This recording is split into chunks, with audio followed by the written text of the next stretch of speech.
Hello అండి. అందరికీ నమస్తే. అందరూ ఎలా ఉన్నారు? నా జెట్ లాగ్ అంతా పూర్తయిన తర్వాత ఏదైనా టెంపుల్‌కెళ్దామని అనుకున్నాను. ఇంతలో మా చెల్లెలు తనకు 60వ పెళ్లి జరగబోతుందండి. అందుకని చెన్నైలో ప్రసిద్ధి చెందిన శివాలయంకి వెళ్లి కనుక్కోమందండి. ఈ కుక్క ఎక్కడి నుంచి వచ్చిందో కానీ మా ఇంటి చుట్టే తిరుగుతూ ఉంది. ఇది మా ఇంటాయన బయటకు వెళ్ళినప్పుడంతా ఆయన వెనకాలే పోతూ వస్తూ ఉంది. చూడండి ఎంత బాగా ఎగిరి పడుతుందో అని. మా ఇంటికి 3వ షాపే బేకరీ షాప్ అన్నమాట. అక్కడ బిస్కెట్ తీసుకురావడానికి వెళ్తున్నారు ఆయన. ఇలా బిస్కెట్ తీసి వేస్తున్నారు. అది అట్లా నక్కేస్తుంది. ఎలా ఉందో చూడండి ఈ దృశ్యం. నాకైతే భయం అండి కుక్కలంటే.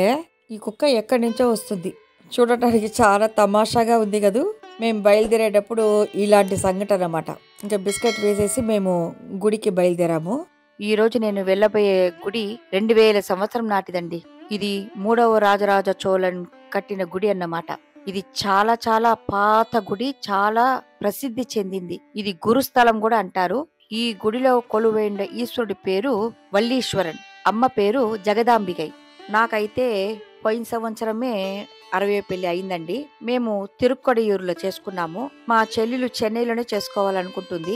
ఆ తర్వాత సింపుల్ గా తిరుక్కడియూరుకి వెళ్ళి చేసుకుంటారట. అందుకని నువ్వు వచ్చి కూడా ఇన్ని రోజులైంది, ఏదైనా గుడికి వెళ్ళు అని చెప్తూ ఉనింది. సరే, తను రిక్వెస్ట్ చేసిందనమాట, నువ్వు పోయి కనుక్కో ఆ గుడిలో ప్రొసీజర్స్ అంతా ఎలా ఉంటుంది అనేసి అని. అందుకని నేను మా ఇంటాన్ని ఈరోజు బయలుదేరాము. ఈ గుడి చాలా అద్భుతంగా ఉందండి. పాతకాల నాటి శివాలయం కదా, ప్రసిద్ధి చెందింది. ఇక్కడ ఈ గుడి యొక్క విశేషం ఏమిటంటే, మేనక యొక్క శాపం పొందిన భరద్వాజ మహర్షి నలుపు చిలుక రూపం దాల్చాడట. నలుపు చిలక రూపంలో దాల్చిన భరద్వాజ మహర్షి ఇక్కడ కొలువై ఉన్న శివుడిని ప్రార్థించి శాప విమోచన పొందాడట. ఆ చిలుక పేరు వల్లియన్ అనంట. అందుకని ఈ గుడి పేరు తిరువల్లీశ్వరర్ అని అంటారు. గురు భగవానుడు కూడా ఇక్కడకు వచ్చి ఈ ఈశ్వరుడిని ప్రార్థించాడట. ఇది గురుస్థలంగా కూడా పేర్కొనబడింది. మనము ఎక్కడైనా దూరంగా గురుస్థలానికి వెళ్ళలేకపోతే ఈ ప్రసిద్ధి చెందిన గురుస్థలానికి వచ్చి కూడా మన ప్రార్థనలు చెల్లించుకోవచ్చు. ఇది తమిళనాడులో చాలా ప్రసిద్ధి చెందిన శివాలయం అన్నమాట. గురుబలం లేని వాళ్ళు, పెళ్లి కావాల్సిన వారు, ఉద్యోగం సరిగా కుదరని వాళ్ళు ఇన్ని వారాలని మొక్కుకుని ఇక్కడ కొలువై ఉన్న గురు భగవాన్ని సేవించుకుంటారట. తప్పకుండా తీరిపోతుందట. అటువంటి పవర్ఫుల్ అయిన గుడి అన్నమాట. నేను ఇది రెండోసారి వస్తున్నాను. ఫస్ట్ సారి వెళ్ళేటప్పుడు ఈ గుడి యొక్క హిస్టరీ నాకు తెలవలేదు. ఇప్పుడైతే ఇక్కడ గురుక్కలే నాకు అన్ని చెప్పారన్నమాట. ఎందుకంటే నేను వెయిట్ చేసి కనుక్కున్నాను 60వ పెళ్లి యొక్క ప్రొసీజర్ అంతా. ఆయన యొక్క ఫోన్ నంబర్ తీసుకున్నాను. ఆయన ప్రొసీజర్ చెప్పారు. ఏదో ఎంత అవుతుంది, ఎలాంటి సామాన్ తీసుకురావాలి అనేసి. ఇక్కడ పావురాలు కూడా చాలా ఉంటాయండి. మనము ఇక్కడ జొన్నలంతా వేస్తూ ఉంటారు.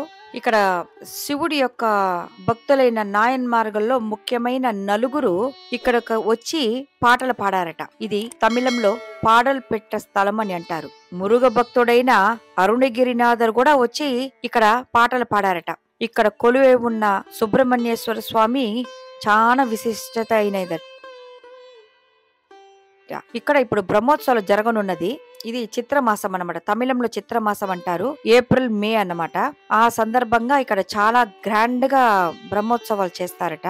అందుకనే పంతులు వారు బుక్ తీసి చూశారు, ఆ టైంలో ఏమన్నా వస్తుందా ఈ 60వ పెళ్లి అని చూశారు. ఏం లేదు, చిత్రమాసానికి ముందుగానే అన్నమాట. మాది మార్చిలో వస్తుంది. ఏప్రిల్ మేలో చైత్ర మాసము అంటాం తమిళంలో. ఆ మాసంలోనే ఇక్కడ బ్రహ్మోత్సవాలు స్టార్ట్ అవుతాయి. ఇక్కడ కొలువై ఉన్న ఈశ్వరుడి సన్నిధికి అమ్మవారి సన్నిధికి మధ్యలో మన తల పైన గోడలో, ప్రహరీ గోడ పైన ఒక శ్రీచక్రం లాంటిది ఉందండి. అది అష్టదిక్పాలకులు, అష్టలక్ష్మి కొలువై ఉంటుందంట. అక్కడ నిల్చుకొని మనం ప్రార్థిస్తే మన కోరికలంతా నెరవేరుతాదని పంతులు వారు చెప్పారు. ఇక్కడికి వచ్చిన భక్తులు కూడా ఇదే విషయం చెప్పారన్నమాట. మనము ఇన్ని వారాలని మొక్కొని ఇక్కడికి వస్తే తప్పకుండా నెరవేరుతాయట.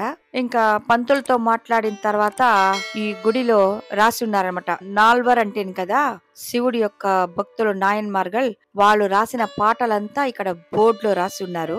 ఒక్కొక్కటి నేను చదువుతూ వస్తున్నాను. మా ఇంటాయన కూడా, ఆయన చదివింది తమిళము, నేను చదువుకుంది తెలుగు అన్నమాట. అందుకని నేను కూడి కూడి తమిళం చదివితే ఆయన సరిదిద్దుతున్నారు చూడండి.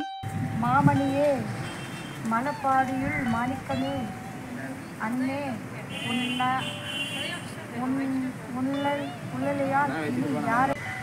புழுத்தலை புலையென்றனக்கு செம்மையே ஆய சிவபதம் அளித்த செல்வமே சிவபெருமானே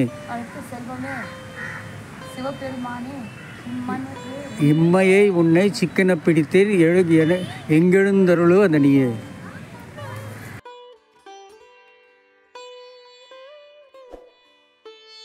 ఇదంతా చుట్టి చూసిన తర్వాత ఆఫీస్ రూమ్కి వచ్చాను. అక్కడ వాళ్ళతో మాట్లాడేసి విజిటింగ్ కార్డ్ తీసుకొని మా చెల్లెలికి పంపించేస్తాను వాట్సాప్ లో.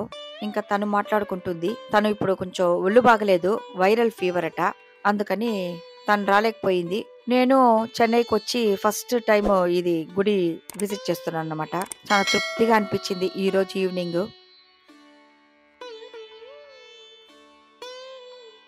మీకు నచ్చింది అనుకుంటాను. మీరు గనక నా ఛానల్ని మొట్టమొదటిగా చూసేవారైతే నా ఛానల్ని సబ్స్క్రైబ్ చేసుకొని లైక్ చేసుకోండి. ఇలాంటి మంచి వీడియోలతో మళ్ళీ మిమ్మల్ని కలుస్తాను. అంతవరకు ఉంటాను. నమస్తే అండి.